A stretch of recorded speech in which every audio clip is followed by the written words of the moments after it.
guys, Greatermon here, and today, I know I was going to do like my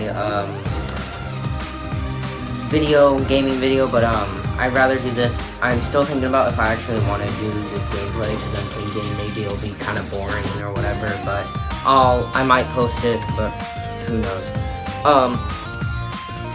I'm going to now do my Spider-Man series review, and I said this a while ago when I did my why it was called Why the New Spider-Man Show is Bad, and I said I was gonna do this where I review like every Spider-Man show, and I'm skipping the 60s one because it's really nothing that exciting, so I'm just gonna skip it and start from to where they got good, which was the 90s cartoon. So when I first got into this, it started with a game of Monopoly.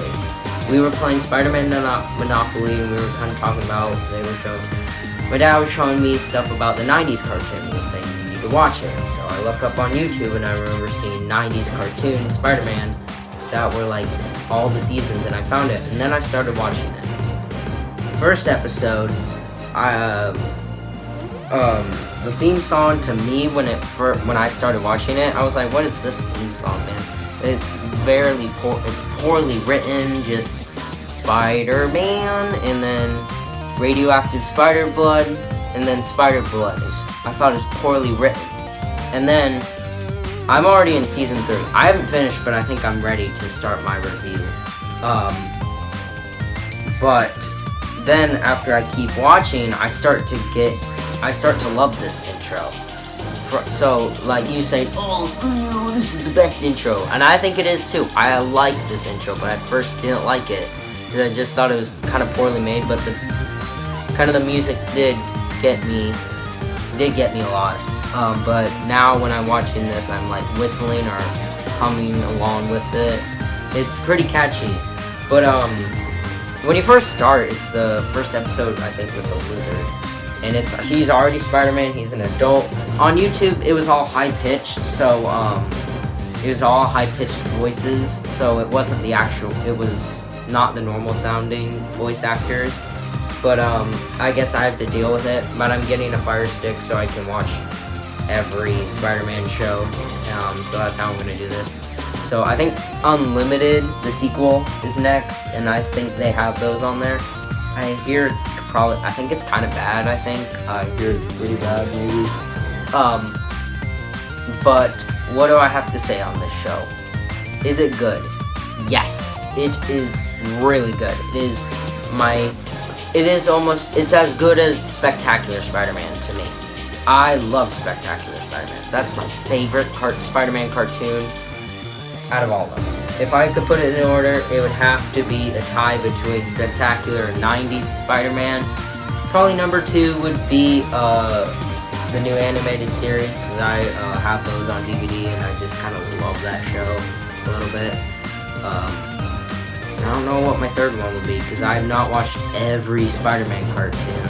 So, definitely at the bottom would be the new Disney XD one. That's definitely would be at the bottom of the list for the worst one.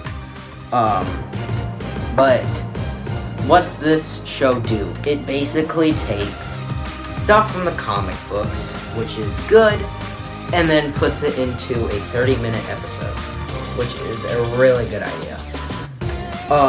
So it's not like this is a Spider-Man show that reuses their stuff, and they still say, hey, you remember this?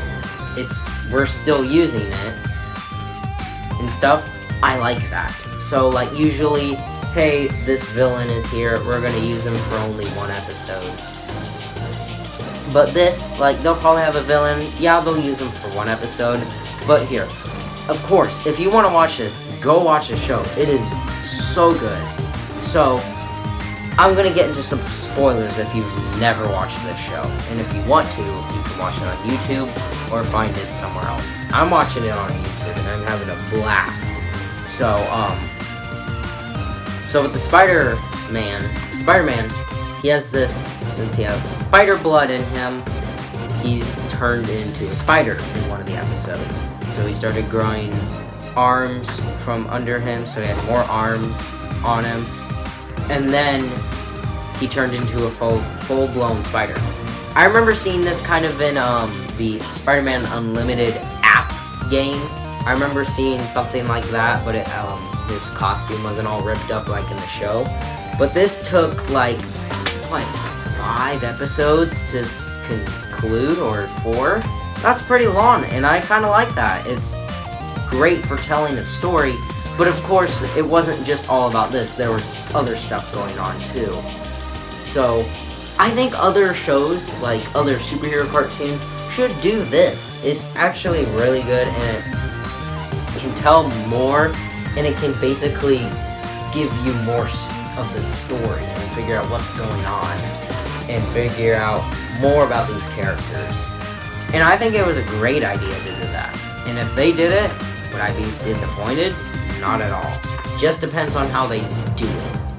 If it was like all about figuring out how to cure him, then it probably would have made me bored if it took that long, but not having something else to do while he's still, before he becomes a full-blown spider, that probably wouldn't bother me. I don't know how it would bother me. But this show is really good. It's really good. So I guess back in the 90s, they don't have real guns in this show. So that's one thing that I wouldn't say bothered me, but I definitely noticed. I watched like a top 107 facts about all Spider-Man shows. And back then, you couldn't really have real guns in TV shows, cartoons for kids. I don't know if you can. I don't think they still have, maybe they do, I don't know. I don't watch a lot of cartoons. I watch just the Spider-Man one, and I'm just sitting there dying because it's such a bad show that I probably can't even pay attention. So everything in the show is nothing but laser guns, because kids in the 90s loved laser guns, I guess. So yeah, it was the 90s. I can understand. It definitely wasn't alive back then, but this was a really good Spider-Man show. It goes on for 5 seasons. I'm on season 3. Not that far in season 3, but I need to get back to watching it. One thing that completely bothers me with this show. Okay, so Peter, listen. You're dating Mary Jane, of course, but you're kind of also hitting on Felicia. Why are you doing that? You shouldn't be doing that at all. Like, you're already dating MJ, but you're like full-blown crushing on Felicia. That just bothered me. Okay, I'm like, alright, Peter, you're dating somebody. Why are you trying to cheat on MJ? That bothered me a lot, and it still goes on, it still bothers me. One thing that also bothered me, season 2, end of it. Mary Jane gets to figure out about her dad.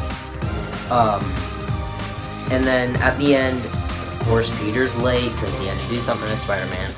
And he gets there, and this dude in the shadows walks up to her, and she asks, "Are you my dad?" And just Peter goes around the corner. Well, he hears a scream. He goes around the corner, gone. I heard that instead of saying that MJ died, she went into a dimensional portal. And that's what the sequel was supposed to be about for the show. Spider-Man Unlimited was finding MJ, but it didn't work out, really. So, but then when I get to season 3, she's fine. I think they're probably going to explain what happened, but it would be best, to me, making episodes on this would be great, because it would keep the suspense. Like, oh my god, what happened to Mary Jane? What's Peter gonna do? I would definitely make episodes on finding her. That's what I would do. But they're like, no, we're just gonna explain it instead of having to make episodes about it. Boom, she's alright.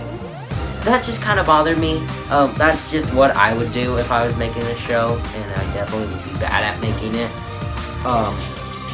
I would definitely make a few episodes, or maybe an episode a 2-part episode or whatever of trying to find Mary Jane. Because then it keeps the suspense, like The Walking Dead with season 7, trying to figure out who the heck Negan is going to kill. That was so crazy. Like, just waiting for that it was worth the wait. But that's definitely what I would do. I don't know what else to talk about. The suit is, of course, the classic suit, which looks really nice. It has a lot of comic book characters, which are cool. They did Hobgoblin first before Green Goblin, which was, I guess, okay. They have the Sinister Six, but there's the Insidious Six or whatever it was called. I don't know why they probably couldn't say Sinister, I don't know. They could never say kill in this show, they can't say killed or whatever, I don't know. Blade was in it, and he didn't have a katana sword, no, he had a full-blown katana lightsaber in this show, because lasers. But yeah, I don't know what else to talk about, because I'm bad at reviews, I don't know what I'm doing. I just like to say what I like about this show. If I would say if you should watch, what would I give this? It's probably a 9.5 out of 10. Maybe a 10 out of 10. I don't know. Probably 9.5, that's pretty good. I don't know. Do I suggest that you watch this show? Yes. If you're a hardcore Spider-Man fan, you need to watch this show. It's really good. So, I guess that concludes the first episode of my Spider-Man TV show reviews. Next will probably be Spider-Man Unlimited. I'll have to finish Spider-Man the 90s one first. I want to finish that, and then I'll start. It probably will be a few months. So if you guys enjoyed today's video, make sure to leave a like, leave a comment, subscribe to YouTube. Hope to the next time. I'll see you guys in the next one. Later, guys.